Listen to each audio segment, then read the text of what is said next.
Good evening, traveler of olden songs.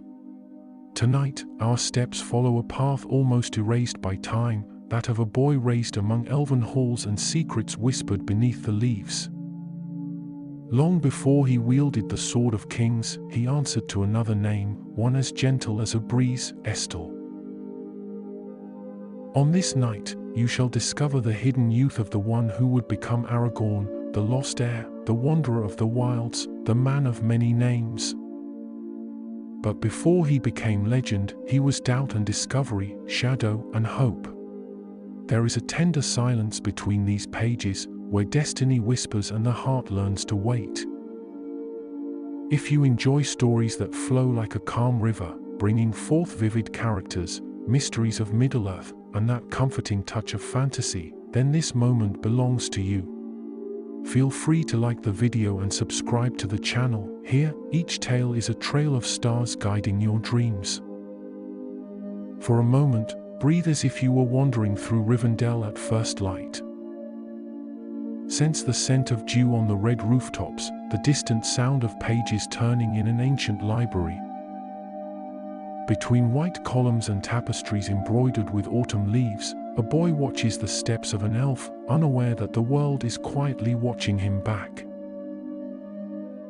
What lies behind that curious gaze? What shall be revealed when true names are spoken? And so, in the quiet curves of this memory, a new tale is kindled, born from the kind of courage that stirs where we least expect it.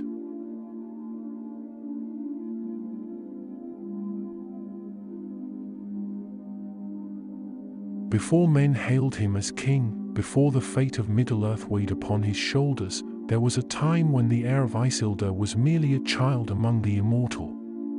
They called him Estel, and hope was all they knew of him. In one of the inner halls of Imladris, where moss stretched along stone steps and vines bloomed even on cloudy days, a human child ran between elven columns. His bare feet glided like wind between ancient tapestries and sacred books. He had dark hair and a light laugh, and he did not yet know that the blood of kings flowed through his veins. At the time, he was called Estel. It was under this name that he lived the first years of his life, unaware of his true legacy. Only three knew who he truly was: Elrond Peredhel, his mother Gilran, and Glorfindel, the guardian of Rivendell's borders. The name of Aragorn, son of Arathorn, had been silenced for the good of Middle-earth. Gilran, a firm and sorrowful woman, had come from the north carrying her son in her arms after the death of Arathorn II, slain by orcs during a shadowed hunt. She had placed her son into Elrond's arms as though handing a flame to time itself. And Elrond received him as both pupil and ward. To the world, he would be but a child of men, raised under the protection of the elves. But to those who knew the truth, he was the last hope of a nearly forgotten line. Estel grew among Elvish psalms, ancient tongues, and stars sung into verse. He learned from the wise, played with the servants, and often disappeared into the hanging gardens. He had the curiosity of a hobbit and the quiet strength of the Dunedain. Once, he tried to climb one of the arched bridges of Rivendell simply to touch the clouds, and it was Glorfindel who brought him back, with a knowing smile and leaves tangled in his hair. Estel, you do have a gift for falling into the hardest places and coming out of them with more questions than bruises, said Glorfindel, with a cheerful tone. But the clouds were so close today, replied the boy, his eyes wide as dawn. Elrond watched him from afar. At times, with tenderness. At others, with sorrow. The Lord of Imladris saw in him both the features of Arathorn and the echoes of Elendil. And though he loved the child as a son, he carried within him the knowledge that Estel's path could not remain hidden forever. As the years passed, Estel grew agile with a bow, precise with a short sword, and skilled in tongues few mortals had ever heard. Yet his spirit remained light. He sang songs with Lindia, debated poetry with Arista, and occasionally tried to persuade Glorfindel to teach him magical tricks, always in vain. Magic is no toy, little Estel, Glorfindel would say, placing a gentle hand on the boy's shoulder. And even when it's real, it's nothing like what the bards sing about. Then why do the bards sing at all? Estel would retort, always curious. Because even truth needs a bit of enchantment to be bearable, the elf would reply, with an enigmatic smile. In a spring when the cherry trees bloomed earlier than usual, Estel accompanied Elrond to the archives of Rivendell, a place where even echoes moved in silence. There lay the oldest books of Middle-earth, maps from past ages, scrolls about Gondor and Orna, and accounts of the fall of Numenor. While Elrond studied manuscripts about the inland sea of Run, Estel found fascination in an old treatise on forgotten heroes. He read about Beren and Luthien, and his eyes sparkled at the idea that even a mortal man could love someone of an eternal people. But he did not yet understand the weight of that tale. Among those pages, Estel learned of courage, exile, and hope. And unknowingly, he began to build within himself the foundation of the one he was meant to become. Yet whenever he came too close to texts about Isildur, Elendil, or the War of the Last Alliance, Elrond would change the subject or suggest a new song in the gardens. Estel accepted it, though something in his heart whispered that there was more than what was being told. The days in Rivendell passed like dreams wrapped in mist. And amid moments of learning and play, Estel grew with the grace of one who had not yet felt the weight of his own name. There was a quiet joy in him, a lightness that charmed even the oldest in the house. He spoke with birds, learned to mimic the wind's song in the gorge, and was once found asleep beside a tamed wolf in the stables, a creature no one else dared touch. It was said that animals trusted him as if they recognized something ancient in his soul. At Elrond's table, during evenings of wine and quiet conversation, the elves spoke of distant happenings in the world, rumors of shadows in the east, growing unrest in the south, Gandalf's passing through Lindon. Estel listened in silence, his eyes fixed on the fire, not knowing that one day he would be at the heart of such stories. But time, like the rivers that cut through the hills of Imladris, does not stop its march. When Estel turned 19, his mother Gilran began to grow more silent than usual. Her prayers became more frequent, and her eyes constantly searched the towers of Rivendell as if waiting for an answer from the sky. Elrond began to be absent more often, and the books that once filled Estel's days started to feel quietly orchestrated, preparing him, perhaps, for something he could not yet understand. And so came the last summer of his innocence. At the twilight of that season, beneath a sky of gold and lavender, the bells of Rivendell rang out an ancient melody. And though no one could explain why, all who heard it felt that an age, however brief, had come to an end.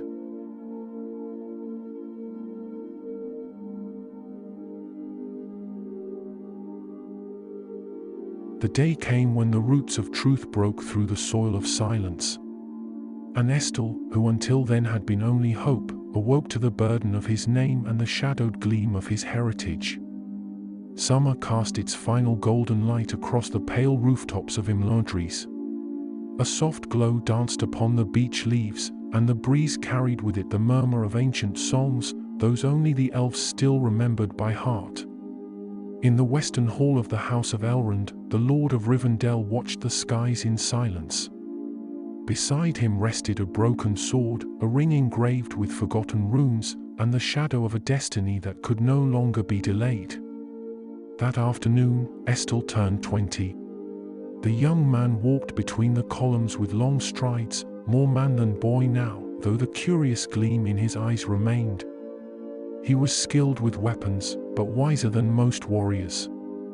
He had heard tales of kings and battles, yet never knew that one of them was his own. When he was summoned to Elrond's chambers, Estel's heart trembled for no reason he could name. He found the Lord of Imladris seated in his carved stone chair, his face serene, yet stern. There was a restrained light in his eyes, like that of a beacon before the storm. Gilran was there too. Silent. Her eyes welled with tears, as though the mother knew that part of the son she had raised was about to vanish. "Estel," said Elrond, his voice steady and compassionate, "there is something you must know. For the time has come for hope to become truth, and for a name to be spoken again." The young man furrowed his brow. The silence hung heavy, like the mists over Bruinen. Elrond rose then, walked to a dark wooden chest, and drew from it two objects wrapped in linen cloth. "This," he said, unwrapping the first cloth, "is the ring of Barahir, passed down from generation to generation since the first age. It was worn by kings and warriors, and it has come to you by right of blood. And this," he continued, revealing the second item, "is all that remains of Narsil, the sword that cut the ring from Sauron's hand." Estel stepped back. "Why are you showing me this?" Elrond looked him in the eyes, as if attempting to pierce through centuries with a single gaze. "Because your true name is Aragorn, son of Arathorn, heir of Isildur, lord of the Dunedain, and rightful heir to the thrones of Orna and Gondor." The world seemed to pause. The words echoed like thunder in a silent forest. Estel, or Aragorn, remained speechless for a long while, trying to absorb the weight of what had been revealed. The walls of Rivendell, which had always felt welcoming, now seemed to bear ancient ears. "Why was this kept from me?" His voice was quiet, yet firm. It was Gilran who answered, her whisper trembling, "Because there were eyes in the shadows, and ears where one least expects. It was dangerous for your name to be known. The enemy still lives, and your bloodline is a direct threat to him. And now that I know, what am I to do with it?" Elrond stepped forward and placed a hand on his shoulder. "Now, you must choose what to make of yourself. Lineage is but the seed. The fruit will come from what you decide to become." That night, Aragorn did not sleep. He walked to the gardens of Rivendell, sat beside a lake, and gazed at the stars reflected in the water. He felt torn, between the man raised among tales and the heir to legends that now belonged to him. Meanwhile, atop a marble staircase, a figure watched silently. Her hair was long like the falling night, and her eyes shone like lakes beneath the moon. It was Arwen Undomiel, daughter of Elrond. She had only recently returned from Lothlorien, where she had been visiting her grandmother, Galadriel. Aragorn had never seen her before. And when he did, he saw not only beauty. He saw history. He saw a distant echo of the light of Valinor. And his heart, which that morning had filled with the weight of the past, now trembled before an impossible future. Arwen descended the steps, her silver cloak trailing behind her like mist. She approached with such lightness, as though unwilling to disturb the surface of the water. Upon hearing her, Aragorn stood, startled. "Forgive me, my lady, I didn't know that." "And why should you?" she replied, with a soft smile. "This house is as much yours as it is mine. My name is," he hesitated, "Estel, or at least, it used to be." She looked at him with eyes both tender and questioning. "And who are you now?" He took a deep breath. "Someone trying to understand whether he can bear the name he has been given." She said nothing for a moment. She merely walked to the lake's edge and looked into the water. "Hope doesn't vanish with a new name. On the contrary," she said at last. "Sometimes, it only begins to live when we discover who we are." A few days later, Aragorn received new garments, those of a wanderer. And Elrond gave him ancient maps, histories in script, and a piece of counsel that would echo in his mind for many years. "If one day you wish to win the heart of Arwen, my daughter, it will not be enough to have nobility in your blood. There must be nobility in your deeds. Become king of Orna and Gondor. Only then shall she be yours." Aragorn did not answer with words. He simply felt that his path had ceased to be a garden, and had become a road of dust, shadows, and silence.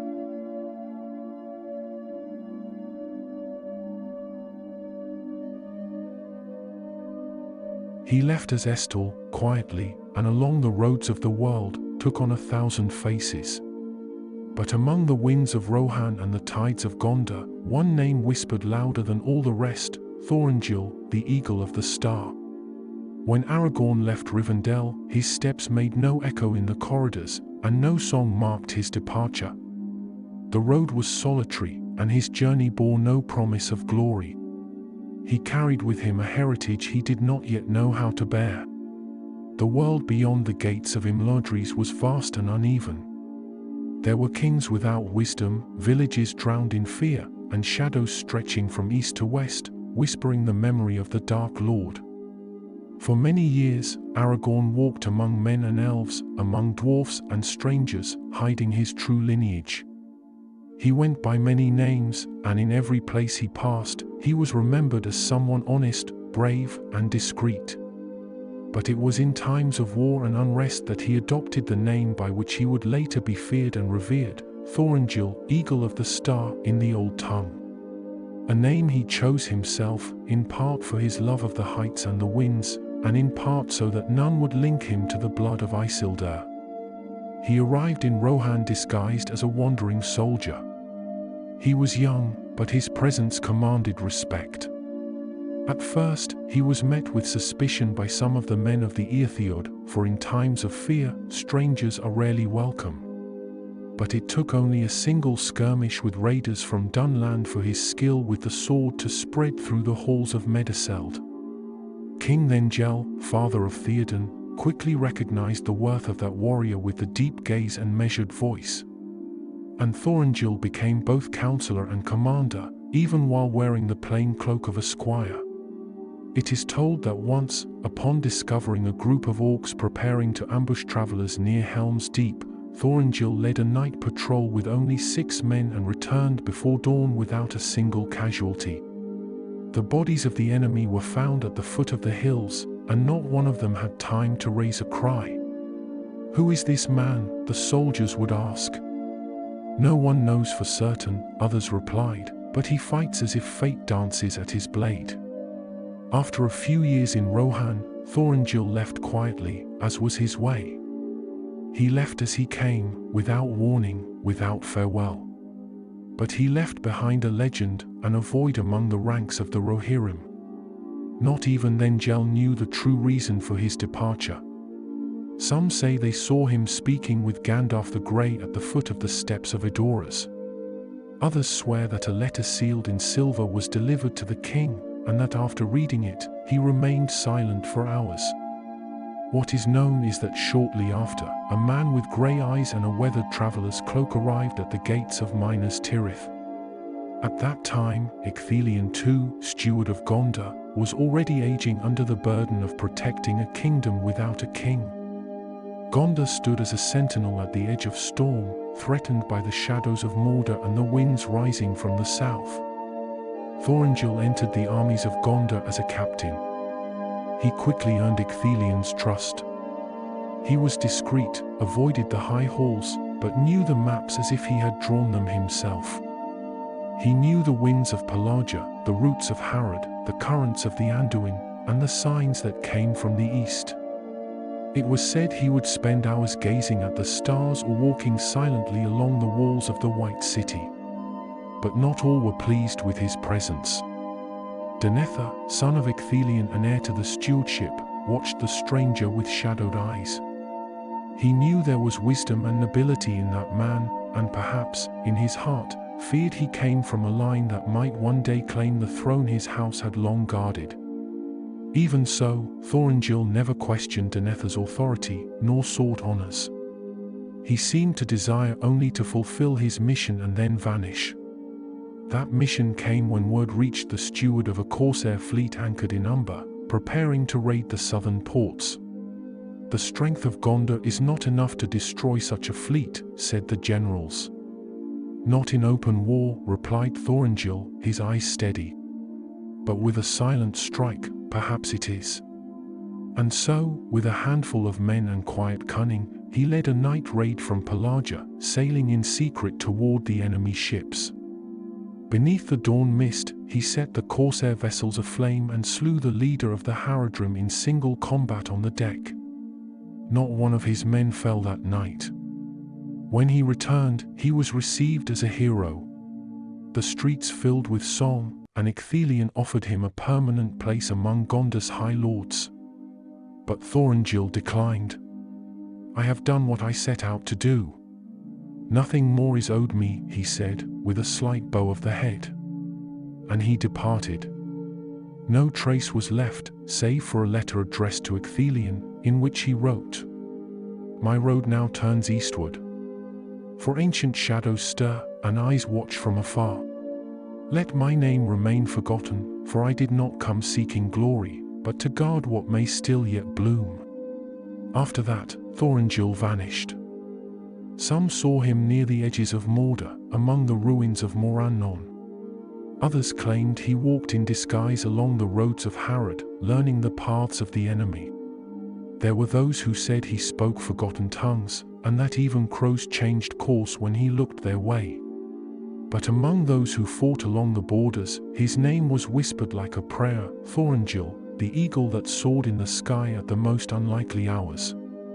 And while the world wondered who this man was, who came and went like a whispering breeze over the ramparts, the Heir of Isildur continued carving a path few would ever follow.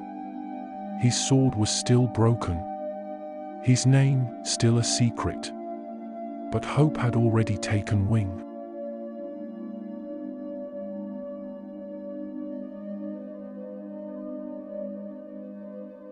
The sword had not yet been reforged. Yet even broken, it cut through the darkness gathering over the north.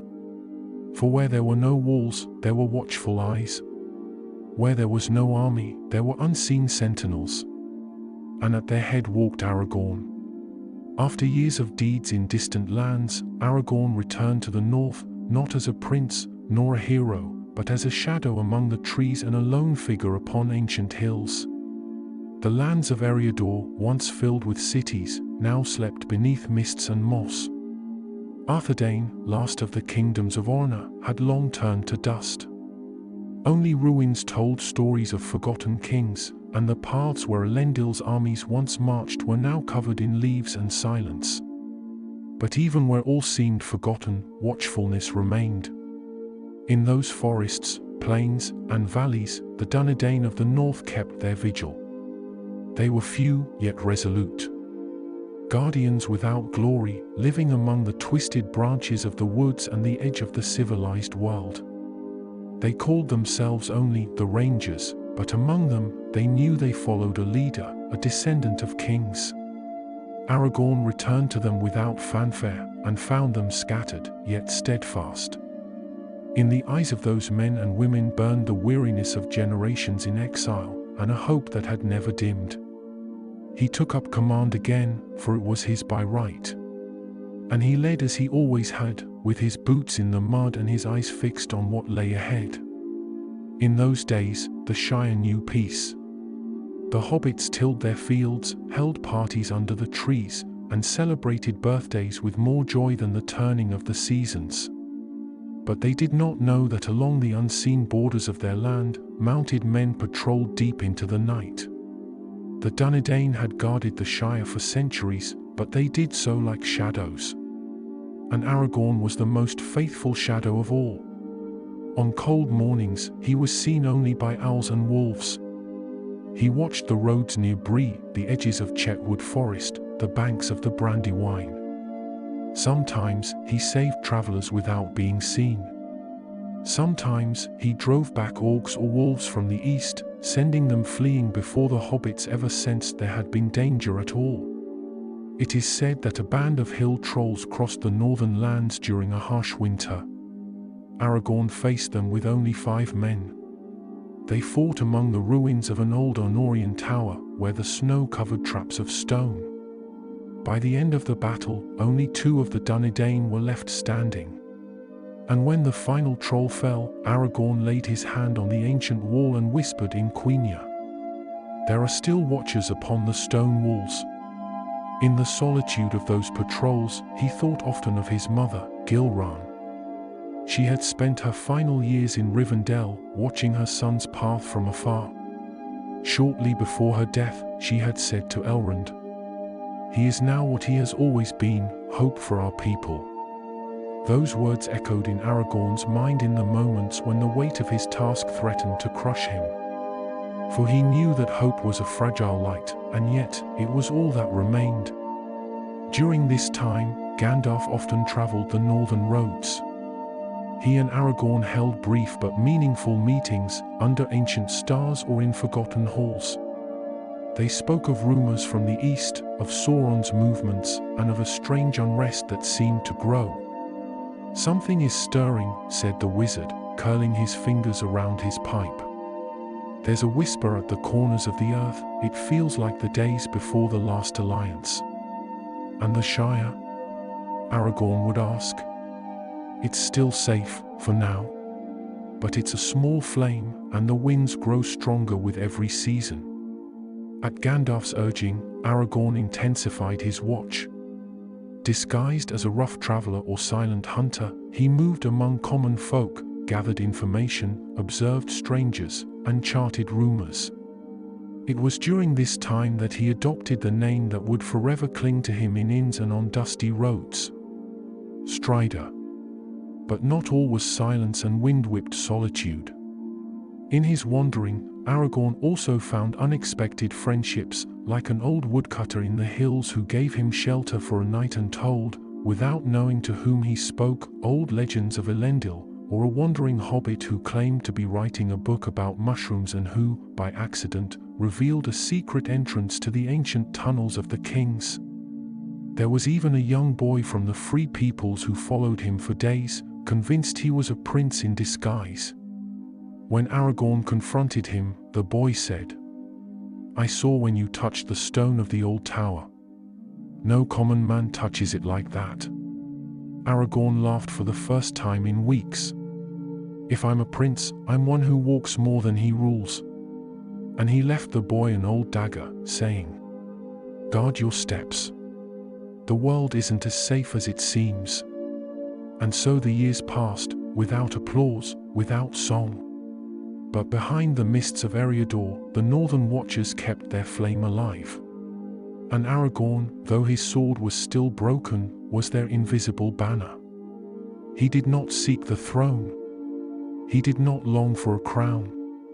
But every step he took, every night he kept watch, every shadow he faced, was leading him, though he did not know it, toward the day when the sword would be reforged.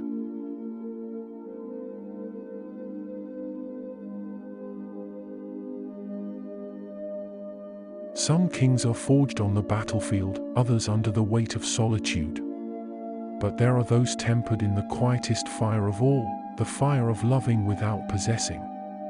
Time slipped like dew upon the golden leaves of Lothlorien, and the winds from the south carried news of rising shadows.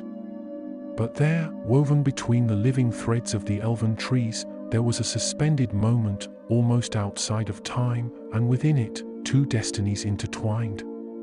Aragorn walked softly along the flowered paths of the enchanted forest, his eyes drifting between the present and ancient memories. The golden branches whispered forgotten names, and every blooming flower seemed to murmur legends of the West. There, at Serenum Roth, beneath the pale light of the afternoon, he saw Arwen Undomiel again. She was more serene than ever, her hair flowing like veils of moonlight. Her eyes, mirrors of Elbereth's light, met Aragorn's, and in them he saw no past, no future, only an eternal present. There were no surprises, no elaborate words. Only a simple gesture. She walked to him and took his hand. In silence, they walked together to the flowered mound, where the elves said hearts became clearer. There, surrounded by starlit grass and the towers of the Galadhramin, they exchanged silent vows, words that needed no witnesses, for they were sealed by sky, by earth, and by Galadriel's watchful gaze in the distance. But love in ancient worlds rarely walks without thorns. When Elrond learned of his daughter's choice, his expression turned colder than the currents of the Anduin. He loved her deeply, but he also carried the burdens of ages past. He knew the price of forsaken immortality. He knew what it was to watch centuries drift by like leaves in the wind, and to lose all that one loves. He summoned Aragorn to Rivendell and spoke with a grave voice, but without anger. "She is my light, the last star of my house. And if you truly love her, you must understand what her choice demands." Aragorn lowered his head, but did not withdraw. Elrond then said what weighed upon them both. "She will only be yours if you are King of Honor and of Gondor." There was no bitterness in those words, only truth.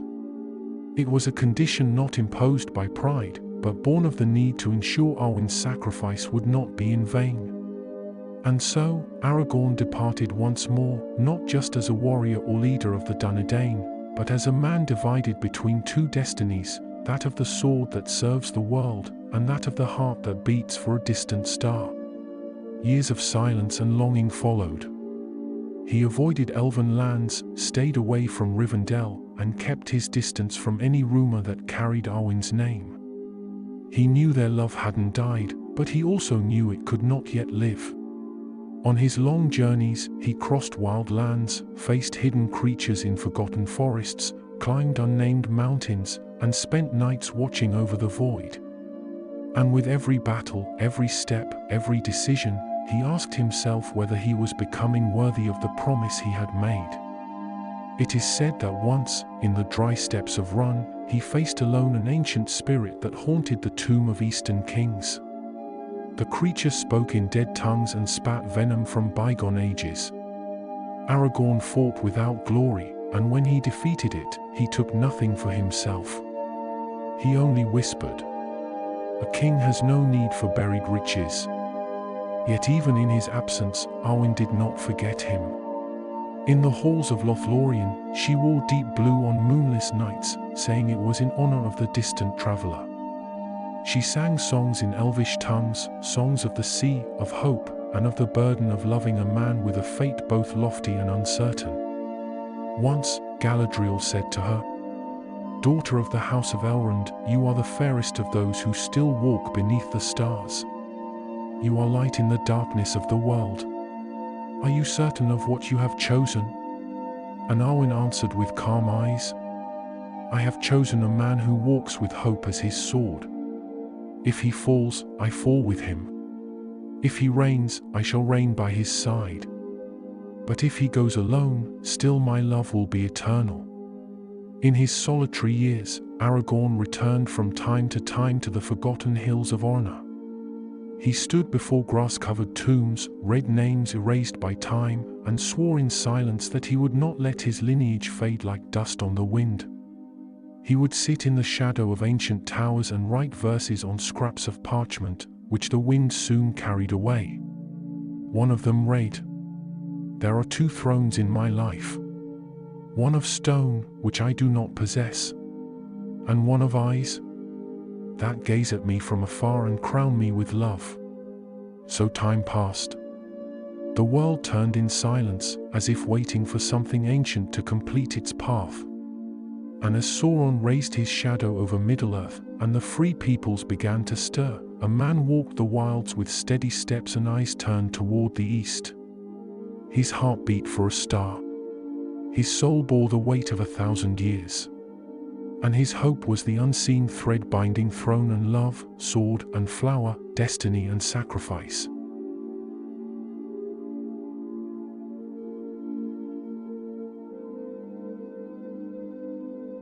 Sometimes, the fate of the world rests not on thrones or battles, but on footprints left in the mud. And the hero, in those days, bears no banners, he simply walks, eyes sharp, carrying the weight of his choices. When the shadow from the east began to stretch once more, Gandalf felt a chill that did not come from the wind. The fragments of the past, once scattered, were beginning to align. And one of them, small, despised, forgotten, threatened to become the axis of ruin for all. His name was Gollum. The creature, once called Smeagol, had vanished among mountains and marshes. But he carried with him an ancient secret, and Sauron's eyes were beginning to search for him. Fearing the ring was tied to that elusive figure, Gandalf decided it was time to act. And there was only one man capable of following such a shadow: Aragorn. The request came in a simple letter, delivered by a falcon with golden eyes. Aragorn read it by the dim light of a campfire in the damp hills north of Eregion. He did not hesitate. He rose and left without a word. The mission was neither clear nor glorious. It was made of silent footsteps, eyes fixed on the ground, sleepless nights, and conversations with winds that gave no reply. For 2 years, Aragorn followed rumors of the creature. From the dead marshes to the shadowed valleys of the grey mountains, he tracked footprints that vanished into mud, strands of hair caught on stone, fish bones chewed and abandoned. In Mirkwood, he heard from Thranduil that something slithered through the branches like clawed mist. In Rhovanion, an old hunter spoke of a thin, pale figure that whistled to the stones. In a forgotten cave in the Emin Mule Hills, Aragorn found crude drawings scratched into the walls, eyes, fish, and a hand grasping something round. But following Gollum was like chasing the echo of a sigh. The creature seemed to sense the world around him, like an ancient, tormented beast. He slipped through paths even animals did not know. He slept in crevices, crawled through the rain, and spoke to the darkness. On certain nights, Aragorn heard his breathing in the distance, but he did not approach. The time had not yet come. Following this creature, he thought, is like walking behind a cursed whisper, an echo of all that was corrupted. The moment of capture came in a drenched valley, on the borders of Mordor, between steaming rocks and foul water. Gollum, weak and maddened, had stopped to devour a fish still alive. Aragorn approached with no weapon drawn. And when he seized him, the creature shrieked in a voice that was no longer human. "No! He's mine! My precious! They won't have it!" Aragorn did not answer. He simply bound him with elven rope, light yet unbreakable.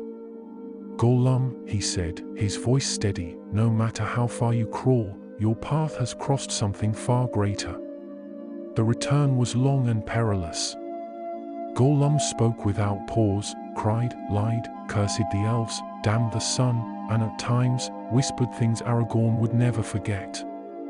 "The cave, so dark, and the eyes in the fire," he whispered to me, yes, whispered, "saw me, oh yes, saw me first." What had Gollum seen in Mordor? Whom had he spoken to? And what had he told about the One Ring? These questions clung to Aragorn's thoughts like splinters. Upon reaching Thranduil's realm in Mirkwood, Aragorn handed over the creature to elven custody. Gollum was chained with care, not out of cruelty, but for safety, for his mind wavered between despair and treachery. Gandalf arrived days later, and when he saw Aragorn, his eyes carried a mixture of gratitude and sorrow. "You've done more than we dared hope," said the wizard. "Perhaps this deed will never be sung about in songs, but it may have saved the world." Aragorn did not reply. He looked at the cell where Gollum lay curled, muttering nonsense. Sometimes, he thought, destiny bows before the most unlikely servant. And courage, in the face of the most forgotten deeds. In the years that followed, Aragorn stayed close. He knew Gollum was a fragile but vital piece. Even in chains, there were eyes searching for him. And then, came the escape, as inevitable as the tide. When Gandalf told him, Aragorn merely nodded. It was time. He was never meant for cages. And so, when the world began to tremble, and the Black Riders crossed the borders, and the One Ring fell into the hands of an unlikely hobbit, Aragorn was already watching from afar.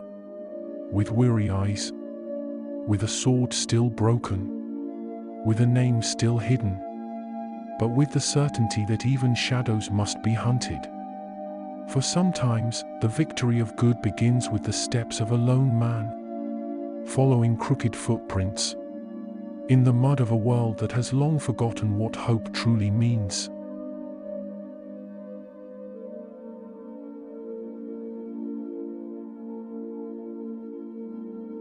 And now, with the image of Aragorn departing beneath the night's shadows, Let us allow the sound of lanterns at the docks and the distant echo of solitary footsteps to dissolve into silence. The sky above remains clear, as if holding its breath, and the waters of Pelagia glide gently, carrying secrets only time can understand. Stay here, where the world slows down, where no choices need to be made just now. Simply allow yourself to drift with the breeze from the southern seas, with memories resting under velvet cloaks, and with promises whispered by ancient stars. May your dreams walk softly, like an air among shadows, until the dawn calls you gently.